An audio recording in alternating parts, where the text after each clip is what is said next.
Muy buenos días. Estamos con el arquitecto Juan Gil Elizondo.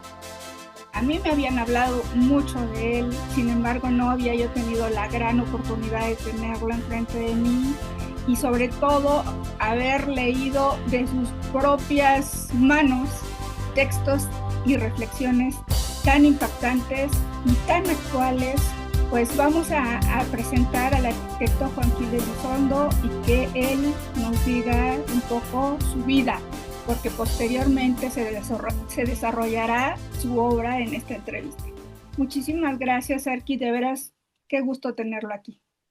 Muchas gracias, Sofía, el gusto es mío. Y te comento que nací en Guadalajara, Jalisco.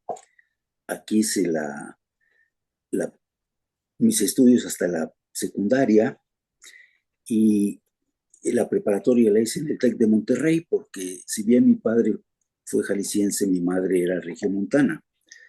Entonces tuve la oportunidad de estar en Monterrey.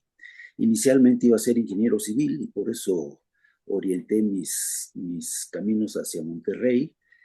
Pero allá me ligué con un grupo interesante, uno de mis tutores, don Alfredo Gracia, era amigo de poetas y de escritores y de arquitectos y de artistas plásticos, entonces me llamó mucho la atención esa rama de la actividad humana y decidí estudiar arquitectura y tuve la oportunidad de entrar a la Universidad Nacional Autónoma de México.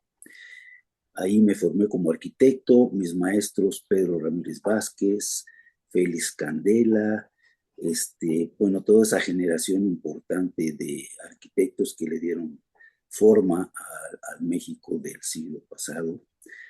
Este, y tuve oportunidad de trabajar con don Pedro Ramírez Vázquez. Él me ayudó a conseguir una beca para irme a estudiar al Bouwcentrum de Rotterdam en Holanda, en donde estudié planeación urbana y regional, y el Instituto Bouwcentrum tenía como plan de estudios que visitáramos a las autoridades de desarrollo urbano de las principales ciudades de Europa y de conocer cómo se reconstruyó Europa después de la Segunda Guerra Mundial, y de ahí pues aprendimos que en la reconstrucción de Berlín y en la reconstrucción de Rotterdam y en la reconstrucción de otras muchas ciudades empezaban a aplicarse eh, novedosas líneas de acción como las calles peatonales, los túneles bajo las ciudades, etcétera, etcétera. Y todo eso tuve oportunidad de verlo allá, los conjuntos habitacionales, inclusive los estados comprometidos con control de vivienda para renta, en particular en Holanda. Y bueno, todo eso aprendí allá y lo traté de aplicar a mi regreso en México.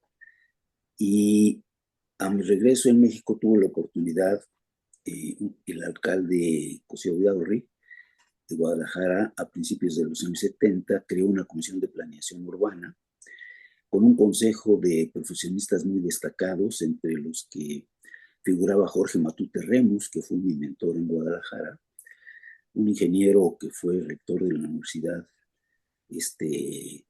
local, que fue presidente municipal de Guadalajara, empresario importante, pero un hombre con amor a la ciudad de Guadalajara y que nos enseñó y nos imbuyó de miles de ideas para que esta ciudad se transformara, y con él y con otros muchos profesionistas pudimos hacer cosas importantes aquí que ya mencionaremos.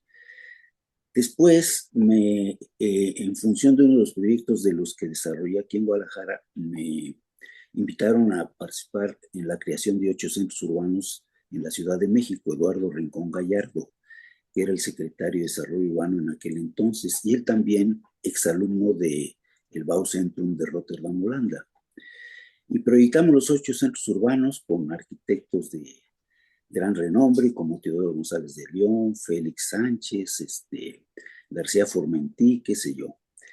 Y justo cuando los aprobó el regente de la ciudad en aquel entonces, don Ramón Aguirre, y el presidente en aquel entonces, don Miguel de la Madrid, para que estos centros urbanos se hicieran con fideicomisos privados y bajo la figura de asociación pública privada, como fue que hicimos la Plaza Tapatía.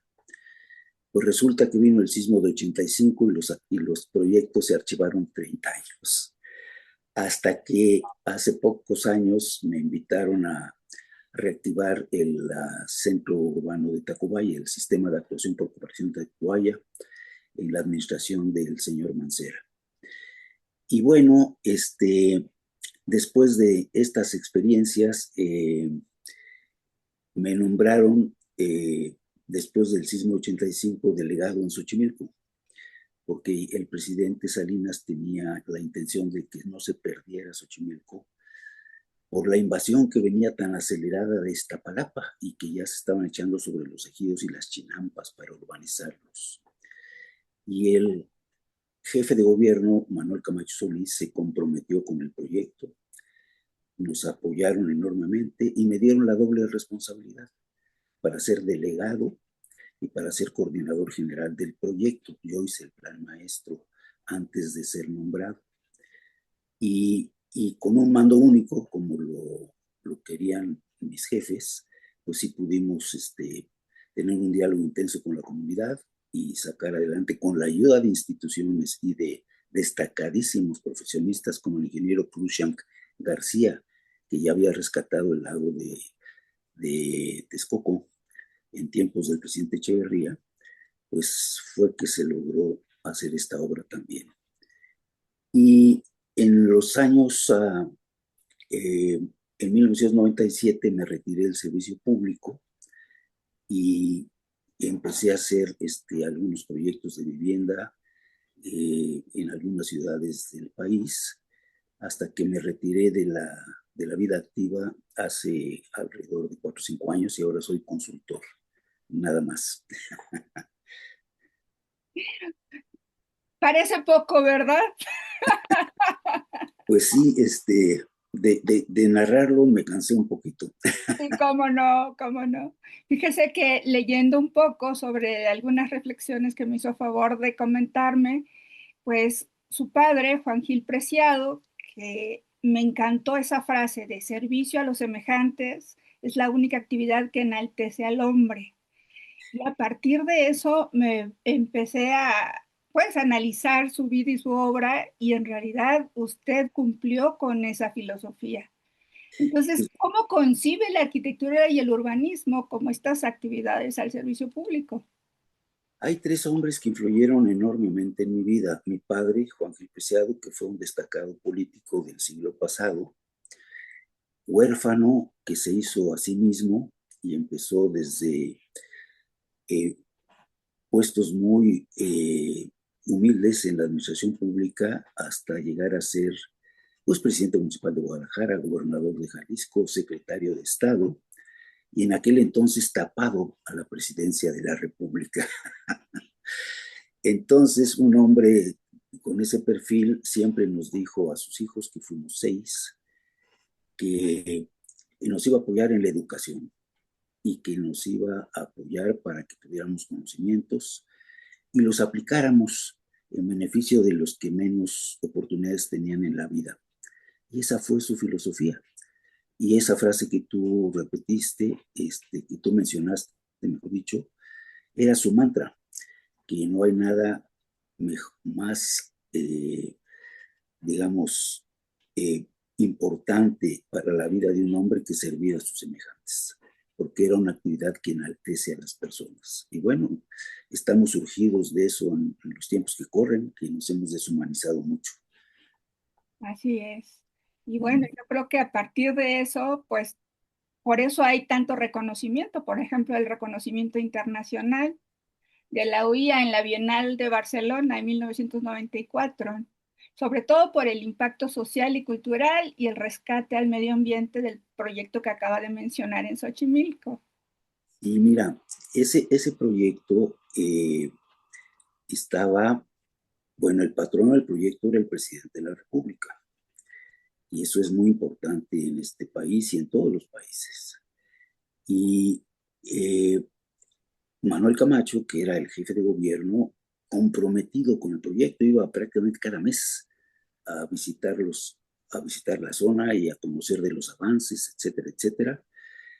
y durante 6 años, bueno, lo tuvimos en Xochimilco decenas y decenas de veces revisando las cosas. Eh, el presidente le ordenó a la Secretaría se llamaba de Reforma Agraria, que nos apoyara con todo el tema de la comunicación con los ejidatarios, porque tuvimos que expropiar 1,000 hectáreas. Wow. Y dos, para hacer lagunas de regulación, plantas de tratamiento de agua potable, plantas de rebombeo, vialidades, mercados de plantas y flores, unidades deportivas, el Parque Ecológico Xochimilco. Y bueno, todo esto se consensuó con los ejidatarios y en una reunión en donde había 3,000 de ellos en un foro en Xochimilco, hubo aplausos cuando se pagaron las indemnizaciones, ni un solo grito de descontento. Pero estuve apoyado por dependencias federales, por dependencias locales, como la DGCOH en aquel entonces, cuyo titular era Juan Manuel Martínez, que se encargó de todos los diseños hidráulicos de la zona, porque se hicieron colectores semiprofundos para desahogar las inundaciones que flagelaban a Xochimilco cada temporada de lluvias, porque Xochimilco se está hundiendo en relación al resto de la ciudad. Entonces, pues ahí se propician las inundaciones. Y el ingeniero Crucian García, que te mencionaba hace un momento, que fue el hombre que empezó con los trabajos para el rescate del lago de Texcoco y para que se evitaran las tolvaneras, etcétera, etcétera. Hizo el lago Nabor Carrillo, entre otras cosas, pues fue asesor del proyecto también. Y bueno, profesionistas independientes que nos ayudaron con los proyectos del Parque Ecológico y de los embarcaderos, como Mario Shetland. En fin, decenas y decenas de profesionistas comprometidos con el proyecto y un apoyo oficial indiscutible e invariable. Y con eso se pudo rescatar Xochimilco en particular, para haber evitado las invasiones que venían desde Iztapalapa sobre las Chinampas y el Ejido. Pues se rescataron los mantos acuíferos de la ciudad, del sur de la ciudad, que están bajo esta zona precisamente, y que le dan a la Ciudad de México desde hace años y años 6 metros cúbicos por segundo de agua, lo mismo que nos da el Cutzamala. De tal manera que, bueno, y la comunidad entendió esto, accedió a las expropiaciones, se sumó al rescate de las Chinampas, hicimos un programa de barrio por barrio. Hay 17 barrios en Xochimilco, para conectar todas las redes de drenaje que daban a las Chinampas, a colectores ribereños y conectar todos a las plantas de tratamiento. Y bueno, los manantiales que existían en Xochimilco a lo largo del tiempo desaparecieron por la extracción del agua potable. Y las plantas de tratamiento que se hicieron volvieron a surtirle agua a los canales de Xochimilco. Y bueno, pues todo eso ahí se quedó, existe, y por eso Xochimilco subsiste. Y Y entonces, fortaleció el valor patrimonial de la zona, ¿no? así es, pero fue Por eso una fue labor declarado intensa, patrimonio cultural por la UNESCO. se reconoció a Xochimilco por todo este trabajo que fue, como digo, colectivo, de comunidad y múltiples dependencias locales y federales, como patrimonio cultural de la humanidad. Y, y el reconocimiento fue colectivo. Lo promovió la Academia Nacional de Arquitectura. En aquel entonces, Sara Topelson era la presidenta, y en función de eso le dieron el reconocimiento a la ciudad y yo lo recibí en nombre de la Ciudad de México. Por ejemplo, los instrumentos de planeación. Antes había yo diseñado una pregunta muy superficial, pero ahora sí me encantaría saber cuáles son los sistemas de actuación por cooperación que se pueden implementar, y ya se implementó uno en Tacubaya, para poder equilibrar las cargas y beneficios urbanos, porque ahorita con todo el tema que usted lo había comentado de la gentrificación y del despoblamiento de los centros y de los barrios, es importantísimo como una medida ya urgente e inmediata. Sí. Platícanos un poquito más sobre eso. Te comento que en mi generación me uní mucho a Roberto Ebenschutz, recién fallecido, Sí, nuestro maestro. nuestro Bueno, maestro, mi maestro. y Es su compañero, mi maestro. exactamente fui gran amigo de él y compartimos muchas experiencias. Me apoyó mucho en mi carrera, platicamos mucho. Eh, Francisco Covarrubias, que fue otro destacadísimo Mi urbanista. maestro. Y mi Anda, jefe durante un poco más de 10 años. bueno, con Pancho Covarrubias, con Pepe Reigadas, con todos ellos, eh, Roque González, por cierto, en fin, eh, entendimos en aquel entonces, y estoy hablando de, pues cuando iniciamos nuestras carreras a mediados del siglo pasado, pero ya en los años 80 y 90 entendíamos muy bien, después del sismo sobre todo, del 85, que afectó a la Ciudad de México en gran medida, entendimos que, pues, además de los planes y los ordenamientos y las normas y los reglamentos para, digamos, administrar o gestionar el desarrollo urbano en las ciudades, se necesitaban instrumentos de carácter financiero que ayudaran a gestionar proyectos estratégicos. Entonces, en el sismo 85 creamos la figura del fideicomiso del centro histórico, en donde lo plasmamos en el proyecto de plan de desarrollo de la ciudad del 86, para que las fincas históricas del centro de la ciudad pudieran emitir derechos de desarrollo a otras zonas receptoras para que se redensificaran áreas como, bueno, la del Valle, Polanco, etcétera, etcétera, etcétera. Y ese fideicomiso empezó a recibir dinero en forma importante, aún subsiste. Y ese dinero se aplicaba para reparar, reconstruir, renovar las fincas históricas del centro. Y fue uno de los primeros instrumentos que aplicamos en el 86. Después tuve la oportunidad, en ese momento yo estaba nombrado como secretario, no era secretaría, era una Dirección General de Desarrollo Urbano para la reconstrucción de la Ciudad de México. Y ahí me ligué mucho al equipo del licenciado Camacho, de Marcelo Ebrard, etcétera, etcétera, que con ellos se hizo el programa para hacer 10,000 viviendas que se reconstruyeron mediante una expropiación de predios en el centro histórico después del sismo de 85. Entonces, Manuel Aguilera, por cierto, jugó un papel destacado, el ingeniero Guerrero Villalobos, en fin, gente, otra vez, proyectos en donde había un gran empuje de múltiples dependencias y de profesionistas muy destacados. Y así se pudo reconstruir la vivienda en la Ciudad de México en aquel entonces, que destruyó el sismo. De ahí, ¿qué otras enseñanzas sacamos? Pues nos dimos cuenta, yo fui nombrado secretario por segunda vez en los años 90, a mediados de los años 90. Y nos dimos cuenta que la ciudad necesitaba nuevos instrumentos, y entonces pudimos implantar en los planes de desarrollo, en sus reglamentos, la figura de los sistemas de actuación por cooperación, que pueden ser privados, pueden ser públicos o pueden ser mixtos, en donde se permite la venta de derechos de desarrollo. ¿Qué significa eso? Los derechos de desarrollo es intensidad de construcción adicional y se aplican en muchos países. Brasil ha sido pionero de esto, Estados Unidos y Europa desde luego, y ellos han financiado el desarrollo urbano con la venta de derechos adicionales de construcción en polígonos autorizados.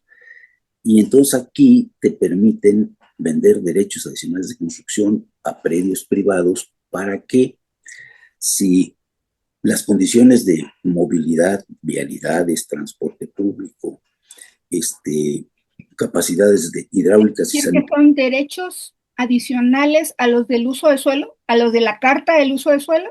Exactamente. Ah, ok, ya. Derechos adicionales. ¿Por qué? Porque estos polígonos se secretan, son zonas estratégicas para proyectos estratégicos como Claro. repoblamiento, impulso a las actividades de transporte como la creación de CETRANS, o de estaciones de metro, etcétera. o regeneración urbana, o implantación de equipamiento estratégico, hospitales, etcétera, etcétera. Entonces, con la venta de estos derechos se pagan estas obras. ¿Qué está sucediendo en nuestro tiempo, Sofía? Los ayuntamientos, el 90% de su presupuesto se va en gasto corriente. Y tanto los ayuntamientos como los gobiernos de los estados viven de las subvenciones federales y en el caso de los ayuntamientos de las estatales. Y bueno, desde hace años nuestro país viene enfrentando una necesidad creciente de capital para hacer cosas. Bueno, entonces la venta de derechos de desarrollo en los sistemas de actuación por cooperación, en polígonos estratégicos para el repoblamiento de áreas centrales, que fue la filosofía del SAC Tacubaya, es importante porque le da a la ciudad recursos adicionales. Los derechos de desarrollo que se venden a los particulares, se toman de las propiedades públicas que no van a tener densidad, o sea, parques, plazas, en el caso de Tacubaya la delegación también, etcétera, etcétera. En el caso de Tacubaya pudimos hacer una bolsa de usos del suelo y derechos adicionales de construcción de 1 millón de metros cuadrados. Wow. Para repartirlos para ofrecerlos a más de 3,000 propiedades. Pero con una cosa interesante, por lo general, estas áreas de las ciudades centrales se han ido despoblando con los años. Y es un lío mundial.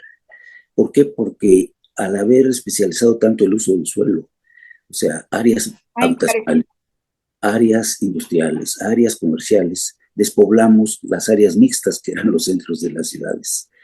Entonces, esta tendencia se ha tratado de revertir y ahora se habla mucho de crear la ciudad de 15 minutos. Bueno, y la ciudad de 15 minutos, ¿qué quiere decir? Que en tu zona puedas ir a pie a tu trabajo, a tu escuela, a tu hospital. ¿Y qué quiere decir eso? ¿En dónde están esas instalaciones? Por lo general en áreas centrales. Y esas áreas centrales se han ido despoblando.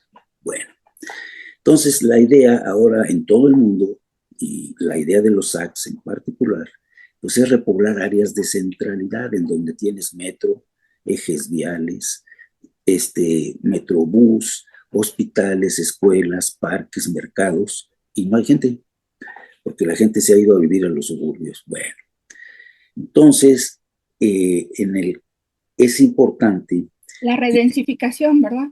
La redensificación. ¿Y qué te permite la redensificación?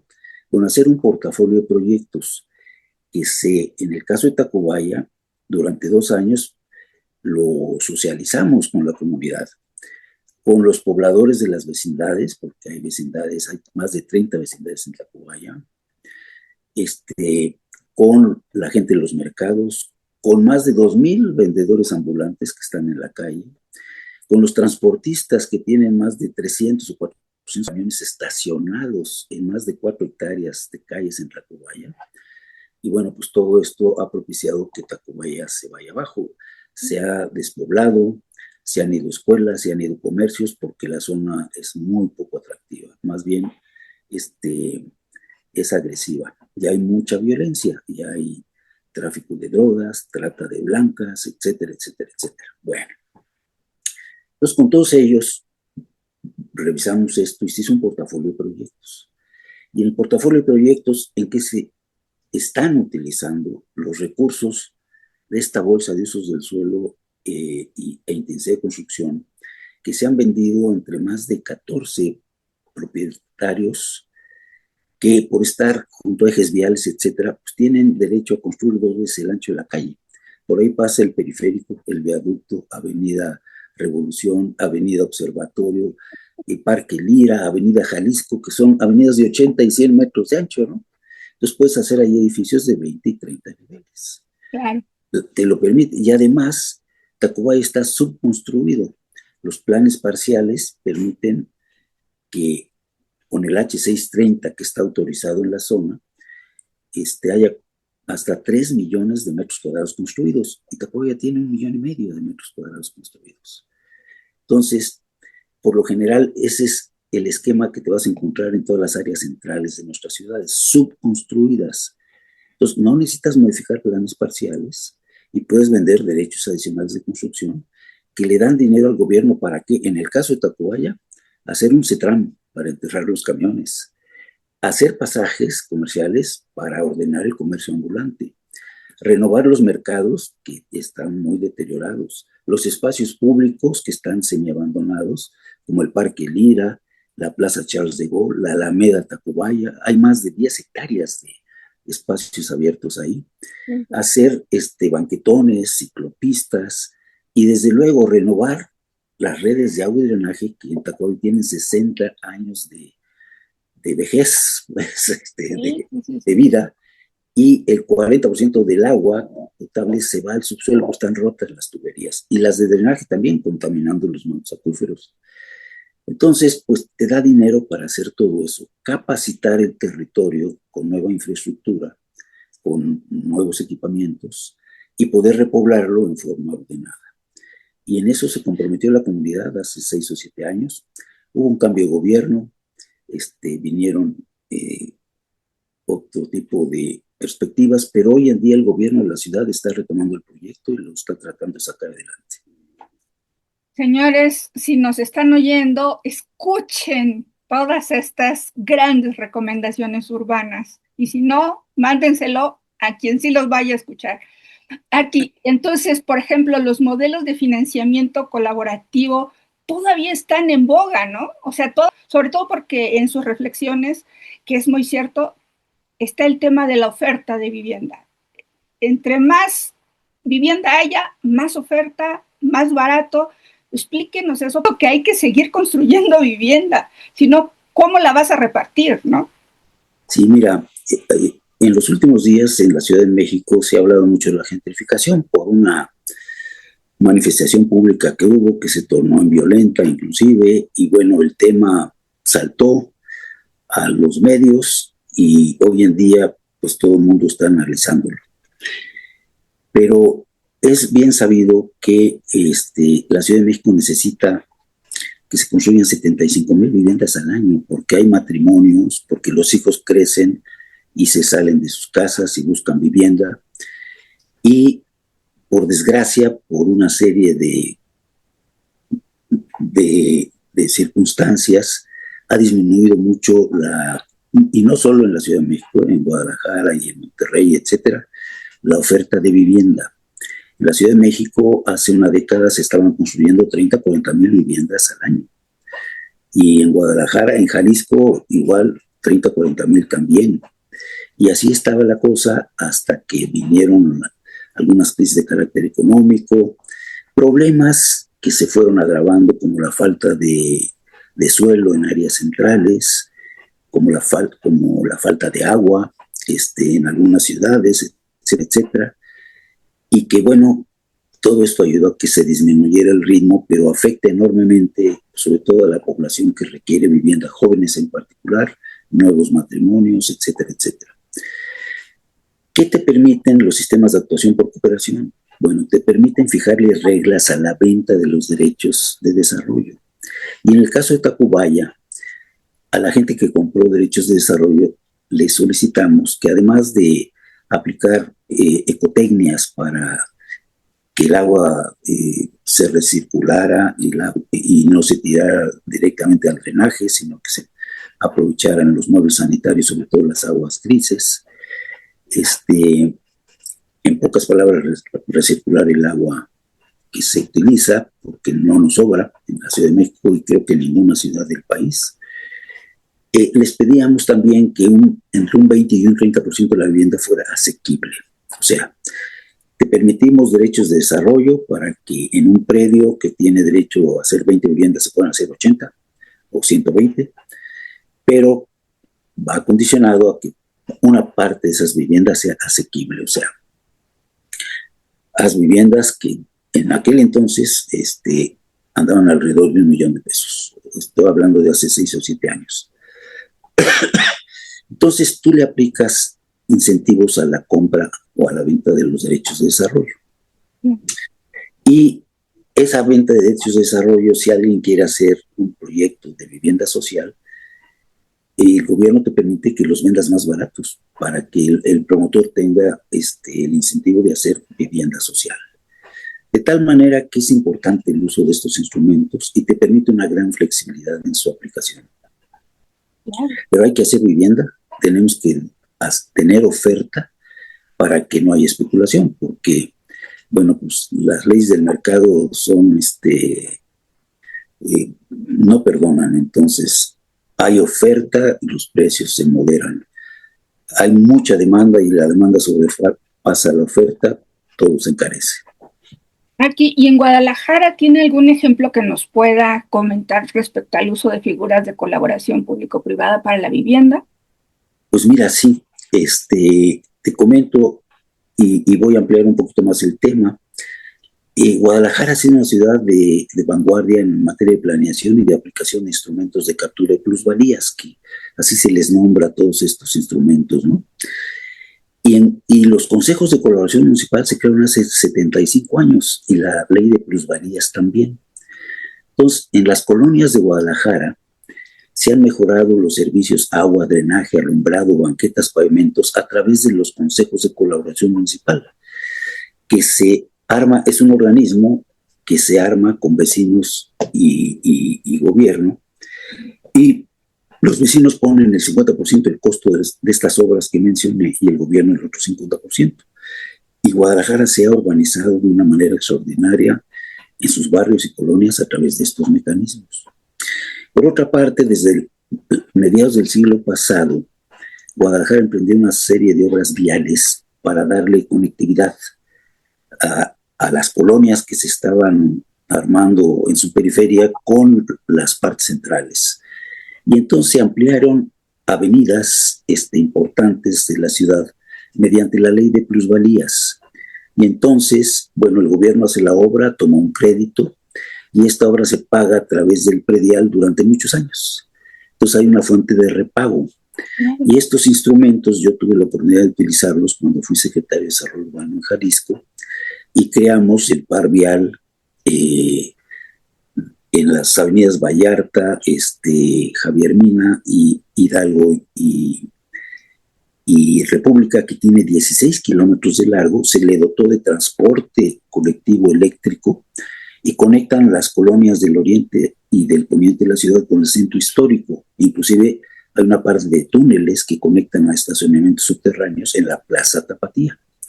Y la Plaza Tapatía se hizo a través de una asociación público-privada en donde se reparcelaron 7 hectáreas del perímetro B del centro histórico, en donde los propietarios aportaron sus predios, se hizo una reparcelación, se le devolvió a los propietarios el 60% de sus predios y el 40% se utilizó para hacer espacios públicos que conectan el centro histórico tradicional con el Museo Cabañas, y el Mercado Libertad. Y abajo de esas 4 hectáreas de plazas y corredores públicos están cerca de 2,000 lugares de estacionamiento que se conectan en forma subterránea con los túneles que pasan por debajo de la ciudad. Y bueno, pues estos son ejemplos de cómo se pueden hacer las cosas. Quiero decirte que los propietarios, a pesar de haber recibido el 60% de su paño original de propiedad, pues con la plusvalía que tuvieron los terrenos reconstruyeron e hicieron un gran negocio en una zona que estaba totalmente deprimida de la ciudad. Y ahora te encuentras comercios, hoteles, oficinas públicas, etcétera, etcétera. Y bueno, una gran cantidad de gente disfrutando los museos que hay en la zona, edificios históricos, etcétera, etcétera.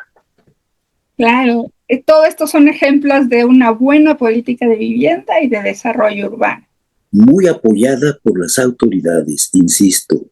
El rol, los profesionistas tenemos la obligación de llevar nuestras técnicas y conocimientos con las autoridades.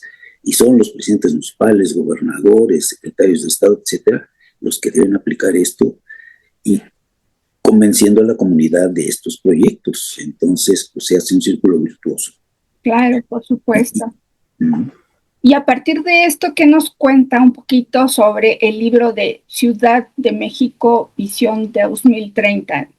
Lo comento porque yo creo que sí, nuestra jefa de gobierno y nuestra presidenta tienen ganas de hacer las cosas. Tienen ganas de hacer las cosas y sí, tienen un equipo interesante. Sin embargo, hay que seguir aportando ideas, ¿no, Arqui? Hay que seguir aportando.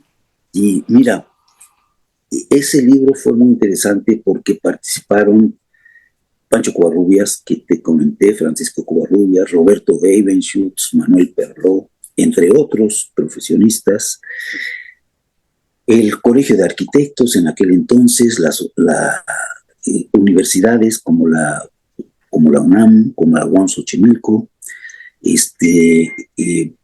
asociaciones privadas como la Cámara de Comercio de la Ciudad de México, etcétera, etcétera.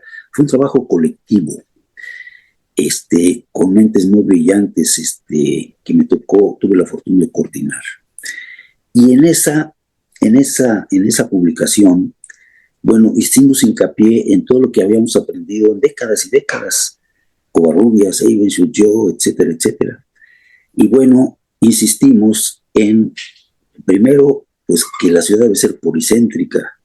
Segundo, que debe desarrollarse las altas densidades a lo largo de los corredores de movilidad. Tercero, pues que hay que aplicar instrumentos como los sistemas de actuación por cooperación, etcétera, etcétera. Y fundamentalmente un gran impulso a la vivienda. Entonces, en ese momento se creó el Instituto de Vivienda de la Ciudad de México. Y por primera vez un instituto de vivienda fue financiado por la Sociedad Hipotecaria Federal. Y el gobierno tomó la decisión de utilizar los predios que tenían diferentes delegaciones para aportarlos al proyecto de vivienda. Y fue así como se pudieron hacer 10,000 viviendas asequibles en aquel entonces, en tan solo 3 años.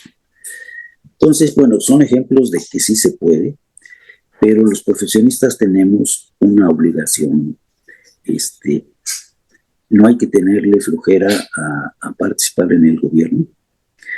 Hay que tener compromiso para que los proyectos salgan adelante. Y cuando la administración pública y la comunidad se convencen de que una tarea vale la pena, la sinergia que se arma es impresionante y los proyectos se pueden realizar.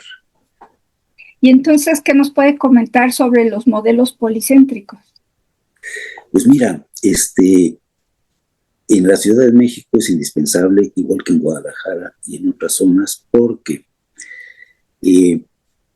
la política de hacer vivienda en las áreas periféricas demostró ya sus límites y demostró sus debilidades. De tal manera que hoy en día el tema del transporte es terrible. Las ciudades, a pesar de que se hace metro, cablebuses, trolebuses, etcétera, etcétera, etcétera, Solo se incrementa la huella ecológica. Sí, y el tema del tráfico se sigue complicando, la venta de automóviles está al alza. De tal manera que si no creamos la ciudad de 15 minutos como lo han intentado en Barcelona, en París, etcétera, etcétera, pues vamos a tener más graves problemas. Entonces necesitamos redensificar nuestras áreas centrales. Necesitamos que haya muchos centros y subcentros urbanos a lo largo y a lo ancho de los corredores de movilidad. La Ciudad de México tiene más de 250 kilómetros de transporte colectivo metro. Y si no me equivoco, puedo tener una impresión aquí, pero hay más de 30 estaciones en donde el metro se cruza 2 y 3 veces con otras líneas. Y justamente estas líneas de metro corren bajo las principales vialidades de la ciudad. Y es aquí donde debemos aplicarnos para redensificar, vender derechos de desarrollo, capacitar esos territorios con nuevas redes de agua y drenaje, con paraderos de camiones adecuados, ordenando el comercio ambulante que está alrededor de los paraderos que están en la calle y haciendo un desastre de las zonas. Y es una nueva forma de hacer urbanismo y de financiarlo. Y ya con eso tenemos pequeños nodos de 15 minutos. Más bien muchos nodos de 15 minutos. Exactamente. Fíjate que las experiencias en Hong Kong y en Singapur, los principales tenedores de oficinas y de comercios y de vivienda son los sistemas de transporte colectivo. Porque cuando planean las rutas del metro, la ciudad compra los terrenos importantes que van a estar a lo largo de las rutas del metro y se asocia con la iniciativa privada para hacer comercios, viviendas, etcétera, etcétera, aportando la tierra. Entonces, en Hong Kong, el boleto del metro se subsidia con las rentas que reciben de los comercios y de las oficinas y de las viviendas de las cuales es propietario el sistema de transporte colectivo de la ciudad. Bueno, pues eso hay que aplicarlo acá también. Claro, pero por supuesto, otra idea más. Otra idea más, pero se puede todavía. No, aquí usted es un gran maestro. Háblanos un poquito de docencia. Yo sé que estuvo en el posgrado de urbanismo de la UNAM. Me habían dicho que había estado en la Ibero, pero ya me corroboró que no. Pero platícanos un poquito sobre su experiencia. Javier Cortés Rocha, que tú conoces bien y nos contactó, me invitó a ser maestro en el posgrado de urbanismo y me dio la oportunidad de aplicar en la cátedra Enrique Cervantes, que por cierto fue mi maestro de urbanismo en la escuela también. Y pude dar clases durante 5 años y fundamentalmente a mis alumnos les llevé la idea de los centros urbanos y de la necesidad de hacer las ciudades policéntricas y de volver a repoblar las partes centrales de nuestras ciudades. Y creo que el curso fue interesante para ellos porque aún recibo algunos mensajes y algunos comentarios de los que fueron mis alumnos. Todavía de repente me mandan ahí algunos pensamientos. Claro que sí, cómo no. Sobre todo los instrumentos son claves para poder transformar cualquier ciudad. Y yo creo que nos hace falta, pues, maestros como usted que nos digan, ¿saben qué? Nos hace falta este instrumento, hay que armar este otro instrumento. Por ejemplo, ¿cuál instrumento así de bote pronto usted cree que nos urge hoy? Hay que hacer hincapié, como lo hizo Brasil, como lo ha hecho Colombia, en Latinoamérica. Y desde luego en Nueva York el alcalde Bloomberg los aplicó en forma muy importante. En Londres y en Berlín se han aplicado en la venta de derechos de desarrollo. En Nueva York es un ejemplo impresionante, pero bueno, es primer mundo, pero Brasil y Colombia están más cercanos a nosotros. Y yo te diría que es el petróleo de nuestras ciudades. Y no lo explotamos, no lo sacamos y no lo vendemos.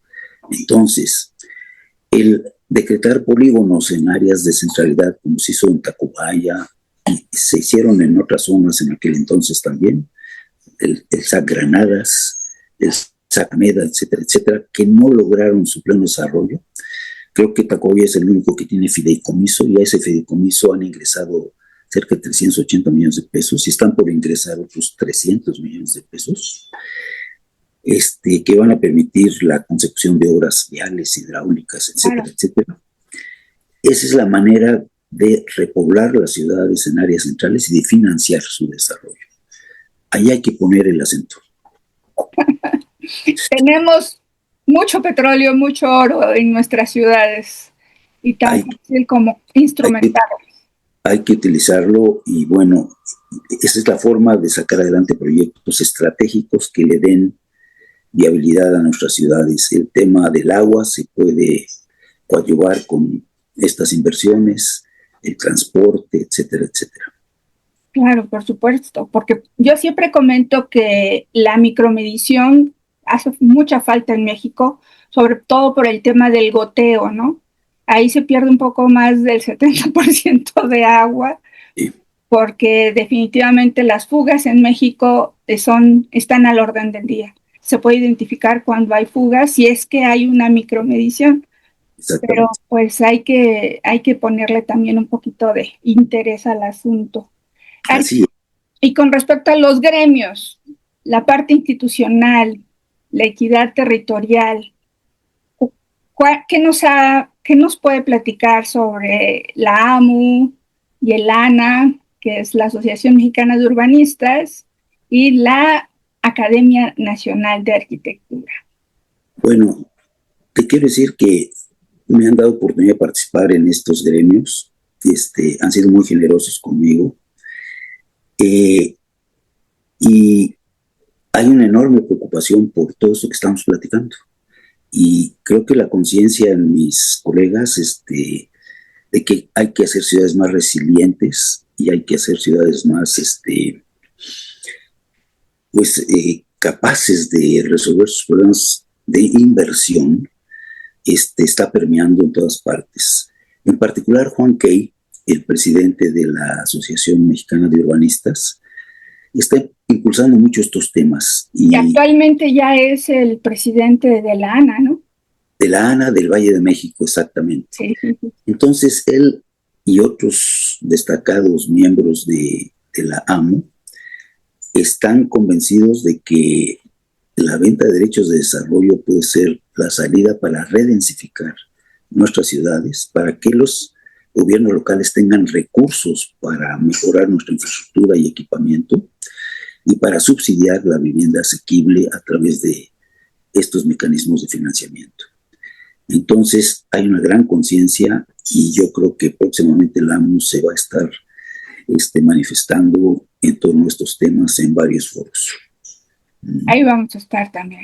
Bueno. Pertenezco a la AMU. Espléndido. Arqui, y nada más para ir cerrando un poquito, la inclusión y el combate a la especulación inmobiliaria, porque hemos hablado mucho de cómo podríamos tener más vivienda asequible, sin embargo, ¿cómo combatir el tema de la especulación? ¿De qué manera las figuras y el repoblamiento en estas áreas pueden replicarse en otras zonas metropolitanas del país o simplemente aquí en México sin enfrentar una especulación?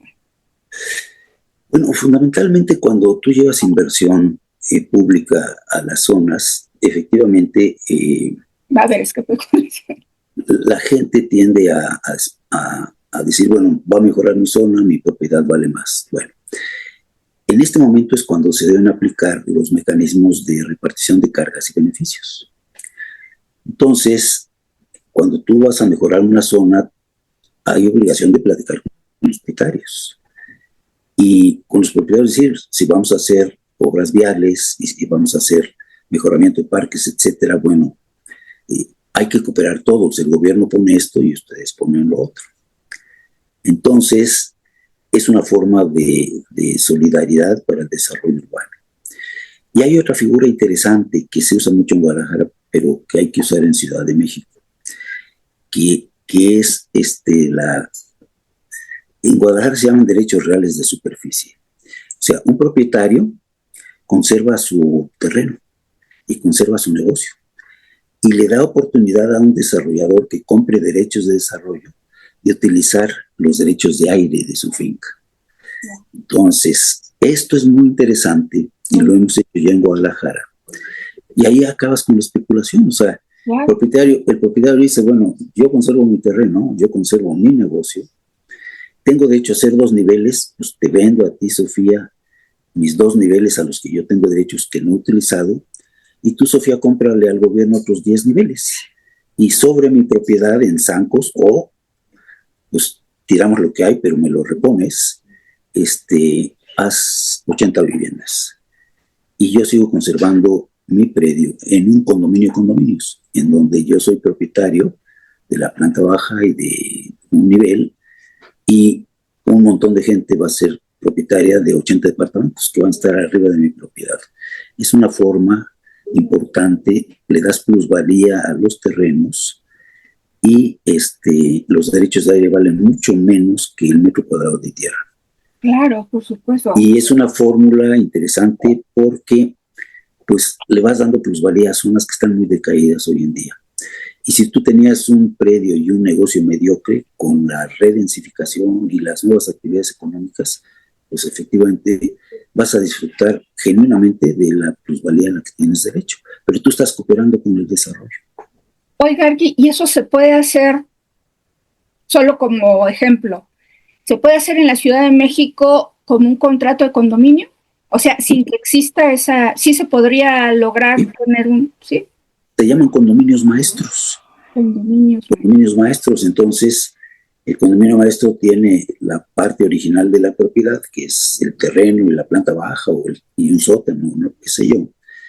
Y tiene, a través del indiviso, que es la tapa de esa propiedad, se forma otro condominio para vender los departamentos.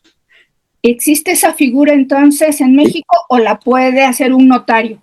La puede hacer un notario con todo, y ya se ha hecho, pero hay que aplicarlo en forma masiva. Claro, por supuesto, eso sería algo fantástico, llegar a proponérselo a las personas que tienen pues predios a lo mejor subutilizados y que pueden tener un recurso extra. Así es. Dándolos el espacio aire, ¿no? Exactamente. Qué interesante, qué interesante. Yo creo que esta propuesta está magnífica. Así es, como decía mi maestro, don Pedro Ramírez Vázquez, la imaginación no tiene límites. Y si lo hace uno con un espíritu de servicio, claro, de que las cosas mejoren, entonces es un ganar-ganar. Sí, porque de esa manera la plusvalía de todos modos se eleva. Así es, entonces la plusvalía no es... No le quitas el terreno a los dueños originarios, que ese es el gran temor, ¿no? Al contrario, en zonas decadentes, la plusvalía es una bendición, porque, bueno, si tú tienes un negocio mediocre y tienes una propiedad que va a la baja porque la zona se está deteriorando, pues cuando llega esta redensificación y nuevos negocios, nuevos habitantes, etcétera, todo se va para arriba. Y entonces la plusvalía, en lugar de ser un mal, se convierte en un bien. Ay, qué maravilla, qué bárbaro. No sabe.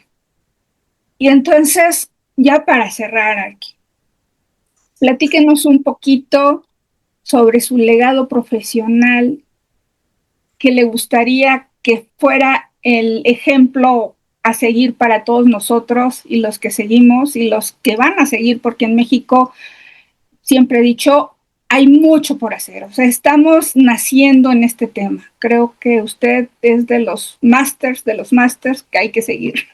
No, hombre, muchas gracias, Sofía. Pues mira, te diría, vuelvo a mis maestros, a mi padre, a Ramírez Vázquez, a Matute Remus, que he mencionado poco en la plática, pero que fue un ingeniero genial. Hay que tener espíritu de servicio.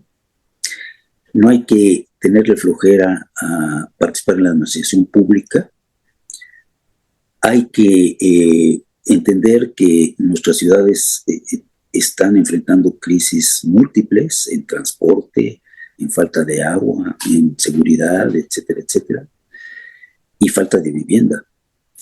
Entonces, pues sí se necesita entender que debemos comprometernos todos con nuestras ciudades, querer a nuestras ciudades y dar lo mejor de nosotros mismos para que éstas mejoren, haciendo alianza con políticos, con comunidad, con profesionistas, con medios de comunicación para crear conciencia y que las cosas se hagan. No, hombre, un gran mensaje. Pues le agradecemos muchísimo esta conversación, fue enriquecedora 100%, y si quiere regalarnos un comentario sobre lo que usted piensa sobre las zonas metropolitanas, si debemos fortalecerlas. ¿Usted qué opina de las zonas metropolitanas? Mira, nuestras zonas metropolitanas son muy desiguales, entonces hace algunos meses leí un comentario de Norman Foster, por cierto, que tú mencionabas en alguna de tus... Es que sabe que el Árquico de Barrubias me presumía que usted había sido conocido de Norman, por eso es que se lo mencioné. Entonces yo por eso... Lo he leído mucho, es un hombre impresionantemente capaz y conozco toda su obra, lo admiro mucho, y te diría que me llamó mucho la atención un comentario que él hacía. ¿Cómo debemos abordar el tema urbano de nuestra época? Reestructurando las periferias. Y aquí vale la pena el comentario del anuncio que acaba de hacer el gobierno federal para invertir, creo que 750,000 millones de pesos en la zona oriente del Valle de México, en donde, bueno, viven millones de personas en condiciones muy desventajosas. Entonces, poner agua, drenaje, servicios, escuelas, hospitales, parques, etcétera, en las periferias de nuestras ciudades, reestructurándolas y redensificando, decía Norman Foster, las zonas centrales de nuestras ciudades para evitar el desplazamiento innecesario de las personas que van de su vivienda al trabajo, de su vivienda a la escuela, de su vivienda al hospital, etcétera, etcétera. ¿Qué se necesitan? Pues financiamiento. En las zonas periféricas, yo creo que el gasto público es más que necesario. Y en las zonas centrales, la venta de derechos de desarrollo puede sacarnos del hoyo. Por supuesto. Pues muchísimas gracias, Arqui. Un gusto, un honor tenerlo aquí. Ojalá y en algún momento podamos platicar de muchas cosas más. Será un placer, Sofía, y muchas gracias por tu entrevista. Te pregunto, porque me lo han preguntado mis hijos, ¿cuándo se puede ver esto y en dónde? Siempre son los últimos sábados de cada mes. En este caso está en el flyer que le mandé, creo que es el 26 de julio. ¿Sí? Desde las 6 de la mañana ya está en línea. Perfecto. Pero bueno, yo se la mando, no se preocupe. Mil gracias. Sí. Ahora estoy en Guadalajara, en mi próximo viaje a México te busco para saludarte personalmente. Sí. Muchísimas gracias. Saludos a Javier Cortés Rocha. Gracias, igualmente, le mando un abrazo y muchísimas gracias, un honor. El honor es mío, Sofía, muchas gracias. Hasta pronto.